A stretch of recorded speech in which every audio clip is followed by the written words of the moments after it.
Resident Evil 5 is a game with pretty good reception, with its new feature introducing a co-op mode, allowing you to play with your friends. The first design for this game was much different from the game that we got, from enemies to story plot, as well as the gameplay itself. This game was filled with a ton of scrap material that never ended up making it into the original game. With that being said, here is all the cut content from Resident Evil 5. The original story for Resident Evil 5 featured Chris alone in Africa fighting hordes of enemies of various kinds. By arriving in Kijuju, Chris was forced to get rid of an Ouroboros creature as Excella and Irving watched the fight. A night stage involving a fight with a group of lickers in a village was also removed. One of the ideas for the game's ending was to have Chris and Sheva control an aircraft and fire missiles at Albert Wesker. Another scenario featured Sheva shooting Wesker in the head with a handgun. Dummied audio indicated that there was going to be a conversation between Jill and Chris, where Jill teased Chris about the flirting going on with a younger co-worker. In addition, the teaser for the DLC storyline had scenes that were not included in the final version, such as Chris checking up on Jill shortly after Wesker's ambush, as well as a scene where Jill nearly falls off a balcony before being caught by Chris. Initially, Chris was the only playable character in the main game. Later on, Sheva was scripted to tag along as an NPC partner, and then as a playable character. His muscles also increased in size between the 2005 trailer and its 2007 remake. Originally, Sheva was not a BSAA operative, but a member of a local Kijuju Matilda. She would later meet Chris at some point in the game and reappear several other times. At some point during the game, Sheva was to be kidnapped by Excella and her men. In the release version, Sheva is instead Chris's partner and accompanies him throughout his mission.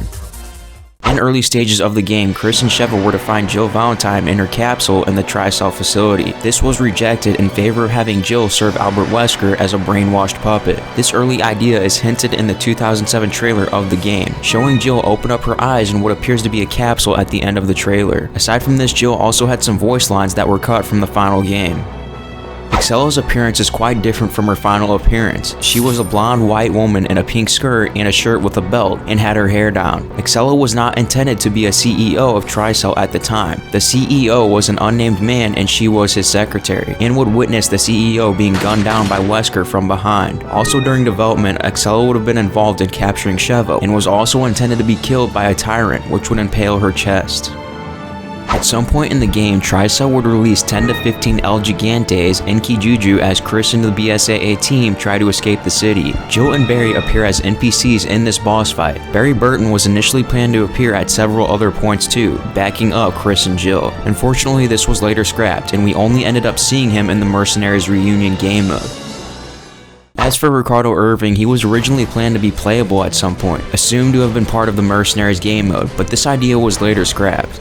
Although largely having the same role as in the final game, Wesker went through several changes. He would have acted as a subordinate towards the CEO of Tricell. Eventually, Wesker would gun down the CEO from behind in cold blood as Chris watches. He also would have merely had used Jill for research instead of brainwashing her into acting as an unwilling accomplice in his plans. How he was going to be defeated was also very different. In one storyboard scene, Sheva would have shot him in the head with a handgun. In another sequence, Wesker would have been caught in an inferno, with Chris and Sheva controlling an aircraft firing missiles at him with Wesker looking shocked. It should also be noted that Wesker was in human form during both of those times, suggesting that Wesker would not have infected himself with Ouroboros at all when fighting them. Like Jill, there was also some audio lines from Wesker that were cut from the final game.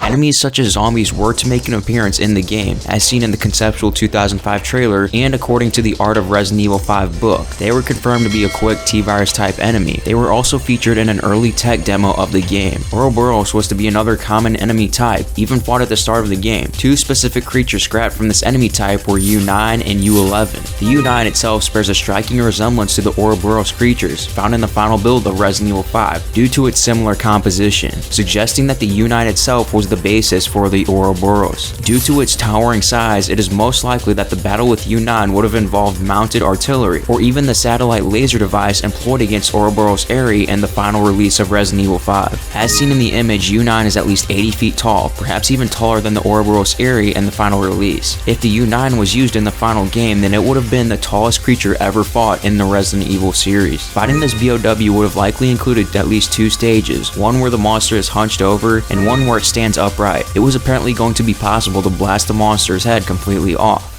U-11 was the other Ouroboros creature planned for Resident Evil 5 that was later scrapped from the final game. At one point in its development, it was to be fought on top of a moving train. In earlier concepts for Resident Evil 5, it was supposed to be Irving, who was originally experimented on by Tricell and would have later mutated. Aside from this, there was plenty more creatures that were ultimately cut from the game. Zombie group attacks with Maginis were planned. The Alligator Magini originally spoke in English. Group El Gigante fights were planned and involved teaming up with the BSAA to take them down. A Tyrant was going to make an appearance. The Tyrant was going to be a late-stage boss before an Ouroboros-infected Albert Wesker was agreed upon. The Tyrant was intended to make its reveal by killing Excella in front of the player. Considering some concept art images, there was supposed to be a zombie-like creature hiding in the sand, appearing in only desert levels.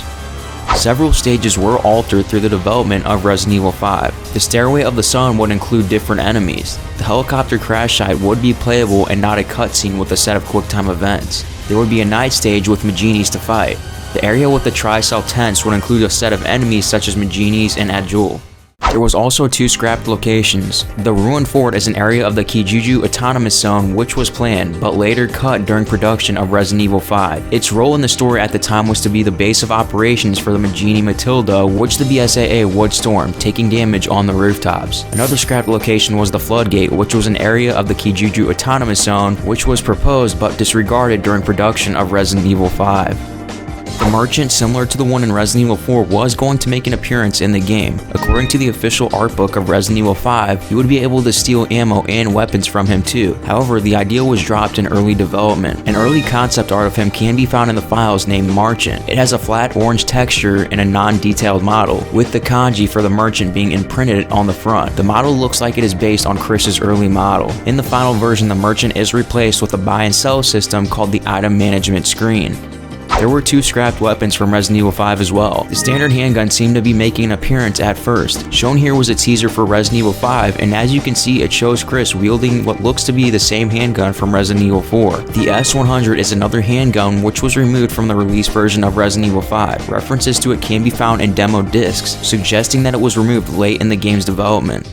In the Resident Evil 5 Gold Edition, there were unused voice lines in which Wesker and Jill can call out and voice command the DLC characters by their names. The DLC characters from the Mercenaries Reunion can also call Jill and Wesker, indicating that they were to be included at some point but were ultimately removed.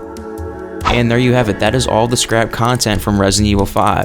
Thanks for watching, and I'll see you next time. Peace.